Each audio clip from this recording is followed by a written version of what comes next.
Bueno, en realidad se te ha olvidado una cosa, que es lo de psicólogo. Yo creo que es importante en la idea que tengo actualmente de la psicología y de las relaciones humanas.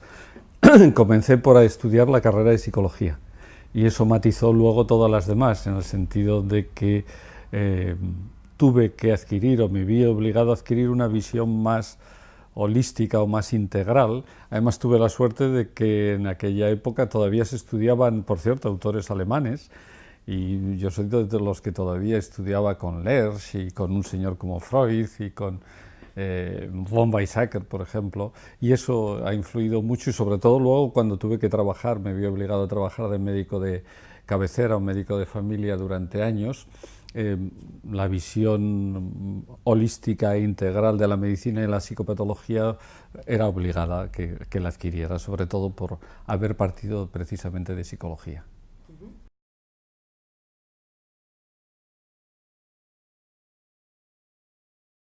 Hay muchas definiciones de psicopatología, pero la que yo prefiero utilizar actualmente es que es el estudio de las conductas y las representaciones humanas que dificultan el desarrollo, bien personal, bien social. Es decir, cuando hay formas de pensar, sentir o actuar que dificultan la relación con los demás, dificultan el desarrollo con los demás o nos dificultan el desarrollo personal, eso es lo que podemos llamar psicopatología. Hay otras muchas definiciones, como el estudio de las conductas anómalas o el estudio de la conducta trastornada, pero yo prefiero utilizar el otro, que tiene más que ver con la relación interhumana y con el futuro del ser humano.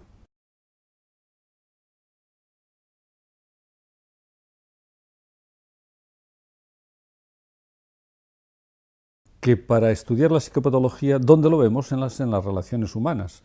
Una persona pensamos que padece algún trastorno psicopatológico porque se comporta de forma anormalmente dañina para sí mismo o para los demás. Es decir, lo estamos viendo en la relación.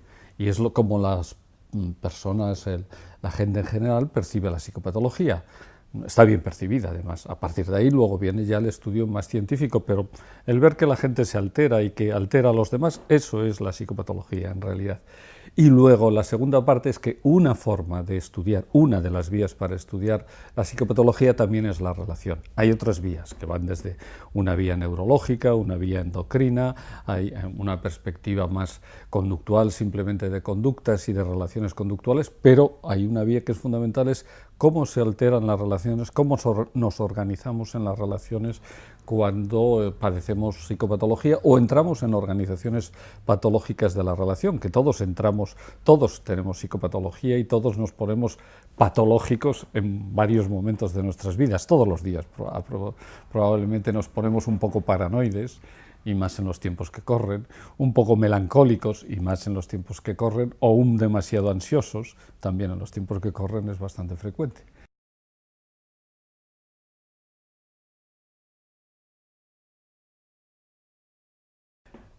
La infancia es el crisol de la personalidad.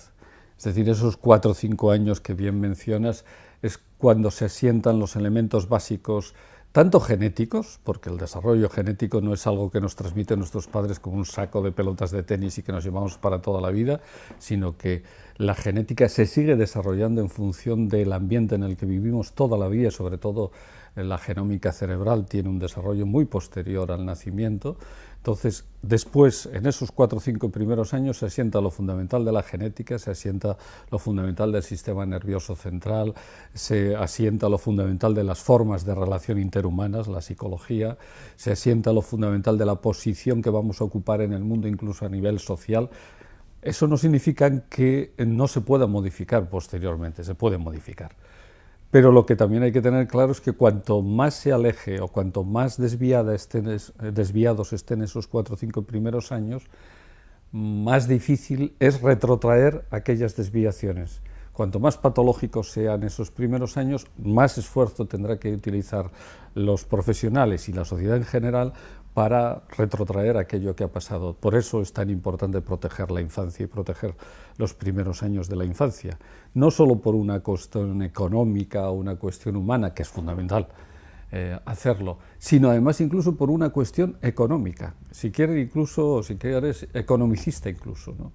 Es decir, para ahorrar costos enormes a la sociedad. Cada niño, cada miles de niños que sufren innecesariamente en la infancia, eso significa personas que van a tener enormes limitaciones y que si hacen un trastorno mental grave van a hacer un gasto enorme social bastante inútil si se pudiera haber evitado previamente. Un orden que además hoy ya está cuantificado, del orden de los 68.000 euros año durante 20, 30, 40 años por no haber cuidado los 4 o 5 primeros años de este ser humano.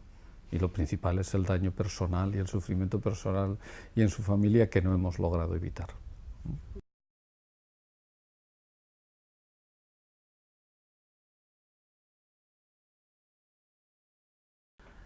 Las emociones es la primera forma de conocer el mundo y la primera forma de relacionarnos.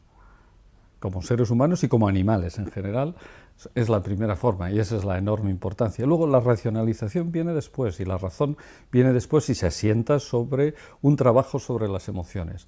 Por eso lo que hagamos con las emociones y el cuidado emocional y la elaboración y la modulación de las emociones es básico para todos los demás aspectos de la vida. Además, con las emociones es como se moldea el sistema nervioso central del niño.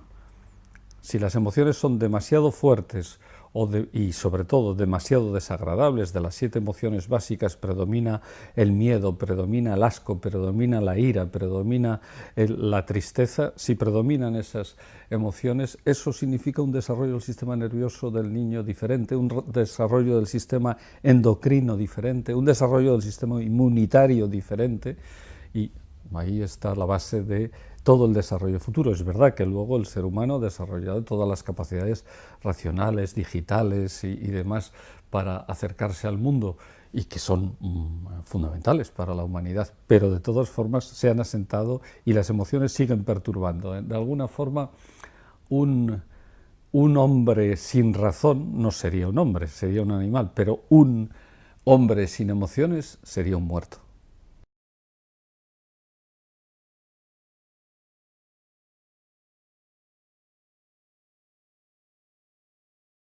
Pues sí, pues sí.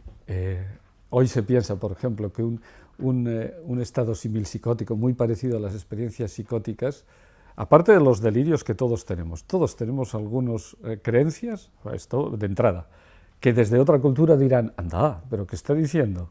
¿No? Pues eso es, desde esa otra cultura sería un delirio, en nuestra cultura no, porque es generalizado. No hay una diferencia entre delirio y no delirio. Eso depende del punto de vista del observador.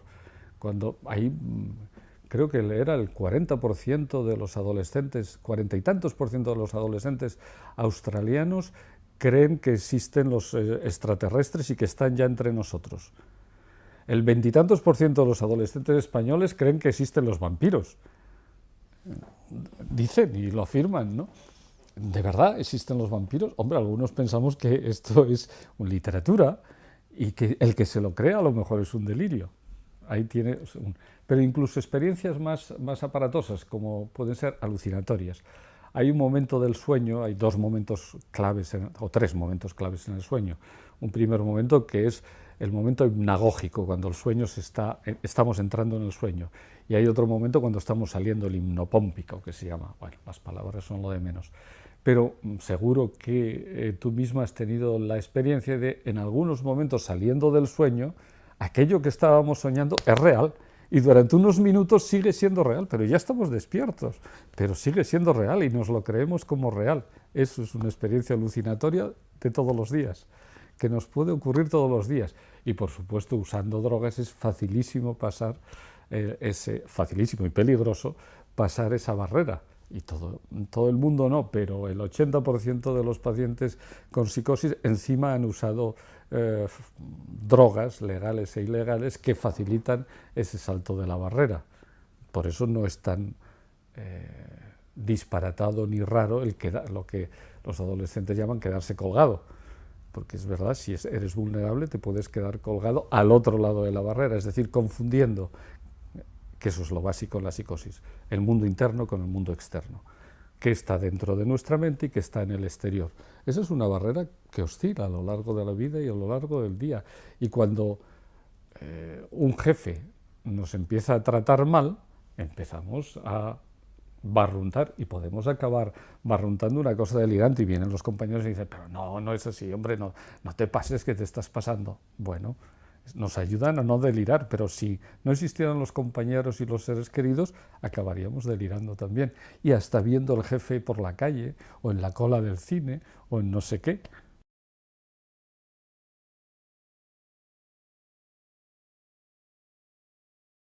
Hay dos perspectivas con respecto a esa pregunta en la psicopatología y la psiquiatría contemporáneas. Una perspectiva se llama categorial y piensa que hay compartimentos o enfermedades o trastornos enormemente definidos que se diferencian unos de otros y que las personas sanas no los padecen.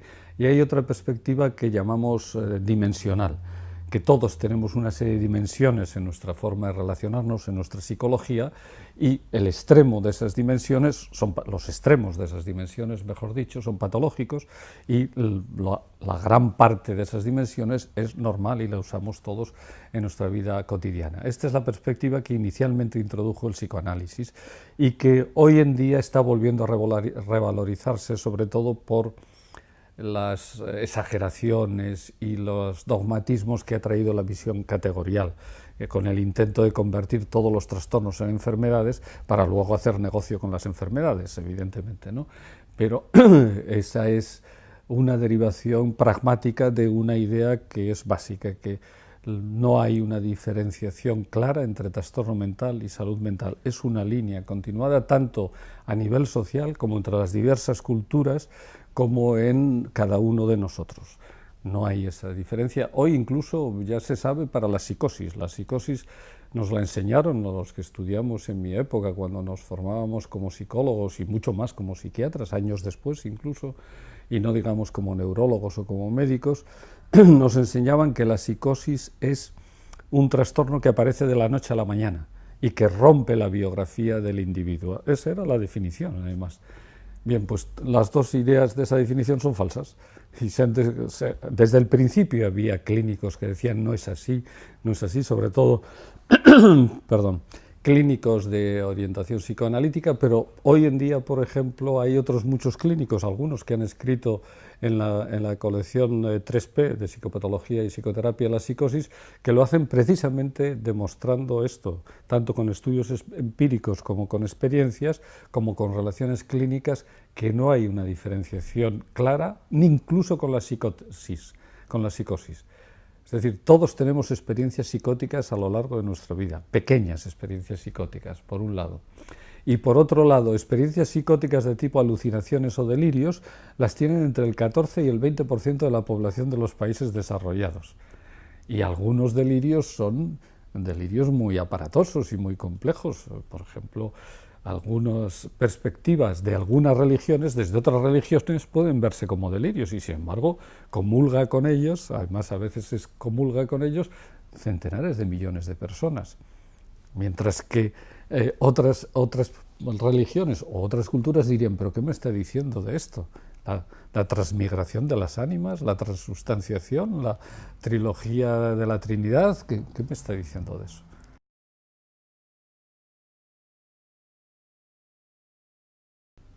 Bueno, el problema de curar las personas con psicosis es el término de curar. El término de curar es un término médico y no es directamente aplicable en psicología y en psicopatología. Yo creo que es un error aplicarlo porque significa que había algo y lo vamos a quitar. No es el trabajo en psicopatología, en psiquiatría. Hay algo que puede ser dañino, deformado, alterado, y lo que vamos a hacer es reelaborarlo, modularlo, recolocarlo. La idea es un poco diferente. No es un bichito, un microorganismo patógeno que produce una enfermedad. Eliminamos el microorganismo, o en términos informáticos eliminamos el virus o el troyano, y entonces ya podemos utilizar el pen o el disco duro o lo que se nos haya alterado. Las cosas no son así en psicopatología, en psiquiatría. Se trata de modular y de cambiar. Cuando una persona ha seguido un desarrollo desviado en varios aspectos de su personalidad y de sus relaciones, se trata de ayudarle a tener otro enfoque. Eso no es exactamente curar. Es decir, hay personas, por ejemplo, ¿qué sería curar una persona deprimida? Hay personas deprimidas que su forma de No estar deprimidas consiste en empezar a machacar al prójimo y en atacar al prójimo. Y hay grandes exterminadores de masas que eso significaba que se curaron de su depresión porque se dedicaron a los grandes exterminadores, aquellas personas tan normales, aparentemente un poco anodinas, un poco depres, un poco no sé qué, sin embargo cumplían su trabajo de exterminadores de forma dramática. No, no se puede hablar de curar, ni curar la depresión, ni de curar. Hay que hablar de mejorar, de cambiar, de readaptar y demás. Eso es un término que ahora está muy de moda en psicopatología y en psiquiatría muy internacional y muy actualizada, que es el recovery, la recuperación, la idea de recuperar al individuo, pero no recuperar lo anterior. A lo mejor no se va a recuperar lo anterior si el trastorno ha sido grave, pero recuperarle para la sociedad y para un desarrollo autónomo y lo más solidario posible. Eso sí, eso es lo que hay que tratar. Por eso la idea de curar es una idea muy medicalizada, como otras muchas cosas en psicología y psiquiatría hoy en día.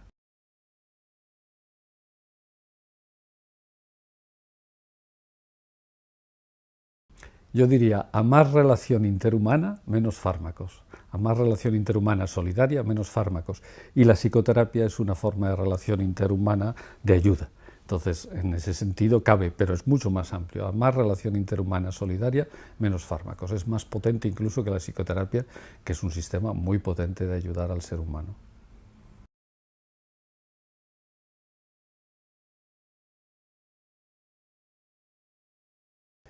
En nuestro país todavía no, afortunadamente, pero hay quien dice que estamos atrasados porque todavía el 9% de los niños no han sido diagnosticados como trastorno por déficit de atención con hiperactividad, el famoso TDAH o los famosos hiperactivos. La tendencia a aumentar y aumentar sin parar ese diagnóstico es una tendencia, simplemente, es un negocio, punto. Es un negocio, además un negocio que, como decía, creo que se llamaba Charles Whitehurst, que era un gerente de la General Motors en los años veintitantos del siglo pasado, decía que la mejor forma de hacer negocios es crear un sentimiento de insatisfacción generalizado. Era un genio. Entonces se ha creado ese sentimiento de que los niños se mueven demasiado, no de lo que le hacemos para que se muevan demasiado. Ese sentimiento es que provoca demasiadas alteraciones, tanto en padres como en maestros como en sociedad, y entonces hay que tratarlo. Y alguien hace unos negocios fantásticos, porque además la tendencia es seguir consumiendo fármacos, las anfetaminas famosas que le dan a los niños, que luego se las prohíben cuando son adolescentes, pero primero se las dan durante años a esos niños, luego favorecen el que se sigan utilizando esos fármacos u otros en el futuro. Es un negocio, a mi entender, muy poco ético y que hay que pensarse mucho de utilizarlo, aunque se esté utilizando masivamente en nuestra sociedad. Produce daños. El usar fármacos en general en la infancia impide un desarrollo un ortodesarrollo, un desarrollo normal del sistema nervioso y de las relaciones. Y hay que pensárselos. A veces no queda más remedio que usar fármacos en la infancia, poquísimas veces, y la OMS lo desaconseja, pero está de moda el decir esto. Lo que impide es pensar, bueno, ¿y por qué este niño se mueve tanto? Se piensa, por ejemplo, trastorno por déficit de atención con hiperactividad. Y este niño que tiene un trastorno por déficit de atención, lo primero que hay que pensar es cómo lo atendieron, cómo fue atendido.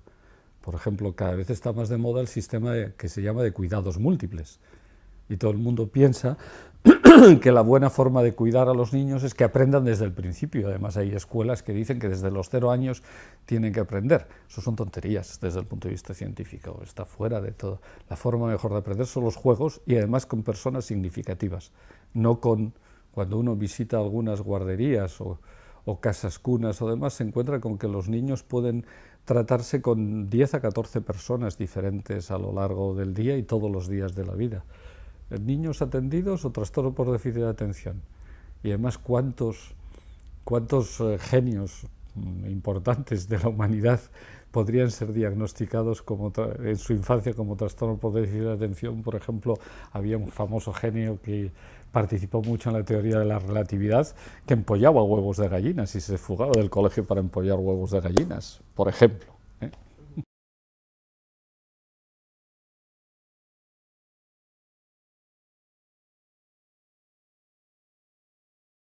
un peligroso negocio. Ha sido uno de los, no sé si lo estudian en las escuelas de periodismo y en las escuelas de economía, pero ha sido uno de los grandes triunfos económicos, nocivos para la humanidad, pero uno de los grandes triunfos económicos del siglo pasado y de este siglo. El que el 10% de la población catalana en cualquier momento esté, en estos años, esté en tratamiento con antidepresivos y el 14% de todos nosotros en algún momento nos vayan a diagnosticar una depresión. Eso es un triunfo de un estilo de vida, de un estilo de hacer negocios y de un negocio concreto altamente nocivo para la población, lo cual no significa que no exista la depresión y que no, en algunos casos que no haya que usar fármacos en la depresión, ciertamente, y que además hay fármacos antidepresivos mucho mejores que en el siglo pasado y que ha habido un gran desarrollo en todo esto. Pero de ahí a ese sistema de diagnosticar masivamente la depresión, yo hablo del sobrediagnóstico y sobretratamiento de la depresión. No hay ninguna demostración, eso sí, se ha estudiado incluso en España. Hay estudios empíricos que muestran que no hay ningún efecto social positivo del uso masivo de psicofármacos para la depresión, ninguno. Los suicidios no solo no han disminuido, sino que han aumentado, las bajas laborales por depresión se han multiplicado por 3 o 4, etc. Y además, lo que es más grave, las depresiones más graves se tratan menos, porque se diagnostican menos dentro de la nube de que todo el mundo tiene depresión, entonces se ven menos las reales depresiones de los que acaban, primero que sufren muchísimos años y pueden acabar suicidándose o provocando accidentes graves. Ya se sabe que una parte importante de los accidentes de circulación tienen que ver con depresiones maltratadas o no atendidas, pero graves.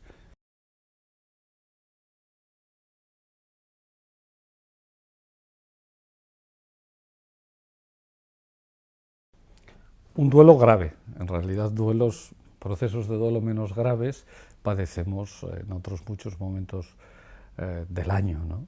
Ese es un cálculo que yo hice teniendo como base cálculos de generalistas británicos, médicos generalistas británicos, y cálculos de un estudio internacional muy importante sobre las bases psicosociales de la psicosis, que han hecho un grupo grande de científicos británicos, italianos, austrozelandeses y nórdicos. Entonces, los duelos son importantísimos para el individuo y para la sociedad y son inevitables porque son la forma de procesar y de integrar esas emociones de las que antes hablábamos. En los duelos forzosamente se dan toda una serie de emociones y tenemos que modular todas esas emociones. Desde mi perspectiva, la segunda fase del duelo, el segundo momento que todo duelo pasa después del impacto y el shock que nos ocurre cuando perdemos algo o nos comunican una pérdida, el siguiente momento es el que yo llamo de turbulencia afectiva. Eso significa que durante semanas o meses vamos a estar oscilando entre emociones diferentes y que nos afectan profundísimamente y que nos afectan no solo a nivel psicológico, la persona puede estar muy triste o muy irritable o muy enfadada, o todo ello junto, o muy culpable, y otra vez triste, y otra vez irritable, y luego se quiere divertir, y puede ponerse maníaco, y puede beber para intentarse divertir, y luego se siente culpable y se hunde, y así durante días, meses o años, años en el peor de los casos, ¿no? Si el duelo es muy grave y no se ayuda a esta persona. Eso significa impactos poderosísimos sobre su forma de relacionarse, sobre su sistema nervioso central y sobre su sistema inmunitario, y en ese sentido los procesos de duelo son moduladores de las emociones y moduladores de la forma de relacionarnos con el exterior. Popularmente se dice, aquello me cambió la vida, aquel duelo me cambió la vida. Pues es verdad. Y ahora ya sabemos hasta qué punto puede ser verdad. Nos cambia no solo la vida relacional, sino nos cambia la vida neurológica, inmunitaria. Por eso alrededor de determinados duelos repetidos hay más enfermedades graves o se descompensan enfermedades que ya estaban, etc. Nos cambia la vida realmente.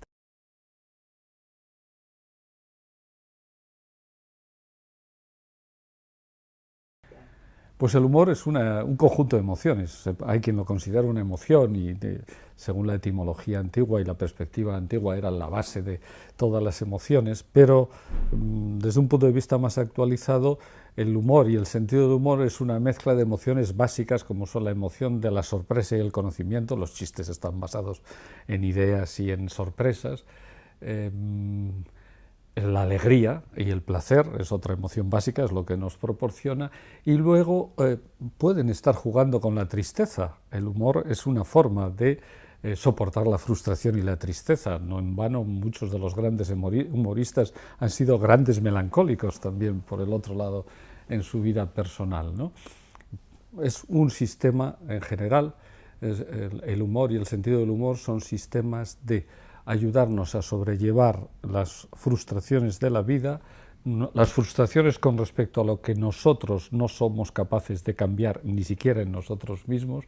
Por lo tanto, nos ayuda en la asistencia a soportar las dificultades de la asistencia, y por eso continuamente en la asistencia los médicos y las enfermeras hacen chistes. Son sistemas evacuativos de lo malo de la asistencia, de lo duro de la asistencia, del contagio que todos tenemos por ansiedades mientras estamos haciendo asistencia. Pero además, ahora sabemos que el humor puede utilizarse como forma de terapia. No solo la risoterapia, que es una forma de terapia, o no solo el ver una película del Gordo y el Flaco de Charles Chaplin una vez por semana, de humor elemental, que va muy bien y que ayuda mucho, y no solo tener un amigo o una amiga chistosos de estos que son la alegría de la huerta, sino además la posibilidad de usar más técnicamente el humor en la relación con los pacientes o en los grupos con pacientes o en las entrevistas familiares. Ahora tenemos ya algunas ideas iniciales con respecto a cómo usarlo, y ya que lo estamos usando desde siempre, al menos comenzar a tener ideas técnicas y prácticas de cómo utilizarlo para mejorar la asistencia y para hacerla más soportable, por un lado para los profesionales, que bien que lo necesitamos a veces, y por otro lado para los usuarios, que esos lo necesitan siempre.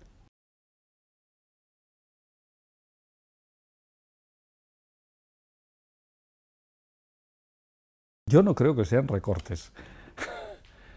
Yo creo que son asaltos de en fin, ¿cómo lo diríamos?, de una contrarrevolución conservadora sin revolución en marcha. Entonces, alguien no, gente poderosa y que sabe mucho y que tiene mucha información, algunos salen en los periódicos hoy en día como recogedores ilegales de información. Pues bien, yo creo que se han pensado qué vamos a hacer en el futuro con nuestros negocios con 1.400 millones de chinos, 1.200 millones de hindúes, los pakistaníes y brasileiros subiendo y alzándose, y en general las masas explotadas de África y de América negándose esa explotación. Pues de alguna parte tenían que continuar, que seguir sacando para sus negocios, y han decidido que somos nosotros los que van a irnos explotando durante los años que vienen hasta que lo aguantemos realmente. Y de ahí que se dediquen a esta contrarrevolución conservadora, que es la privatización saqueadora de la sanidad, la privatización a tope de la educación, o en general la privatización del Estado para los negocios propios. Pero el miedo, que es una emoción básica, y por eso las emociones son tan importantes, lo tenemos tan instalado, y más los españoles, que por algo estamos intervenidos en este momento, porque hemos estado intervenidos en nuestra conciencia del miedo, porque de la guerra civil y de lo que significó de contrarrevolución, otra contrarrevolución sangrienta en este caso, no se ha hablado durante tiempo. Es uno de los pocos países donde no se ha juzgado a todas las personas que pasaron. El resultado de todo lo que pasó, a todos los causantes de lo que pasó, el resultado es que estamos enormemente desarmados frente a esta realidad, y para que estemos más desarmados, en vez de hablar con las cosas claras, se habla de recortes y no de privatización, se habla de copago y no de repago, porque la sanidad pública ya la pagamos, no es un copago, es un repago. Se habla de mercados en vez de especuladores transnacionales, que es de lo que se trata. Se habla de gobiernos, cuando en realidad ya casi no quedan gobiernos democráticamente elegidos en Europa. Casi todos los han elegido instituciones extragubernamentales. Se habla de que podíamos decir más en ese sentido de, sí, de países y de gobiernos que están provocando la crisis, y ahora los malos son los alemanes o determinadas industrias alemanes que son exactamente las mismas que ayudaron a Hitler a subir al poder, exactamente las mismas que durante el siglo XX provocaron 2 guerras mundiales que costaron 100 millones de muertos a la humanidad, y la provocamos los cultos europeos, no otros países, otras culturas diferentes. 100 millones de muertos costaron esas guerras. Estamos en una situación que puede que haya otras soluciones, algunos creemos que sí, puede que ganen y nos impongan durante otros X años más la cultura del silencio y la cultura del miedo, que es en la que hemos vivido, o puede que ocurran cosas bastante dramáticas.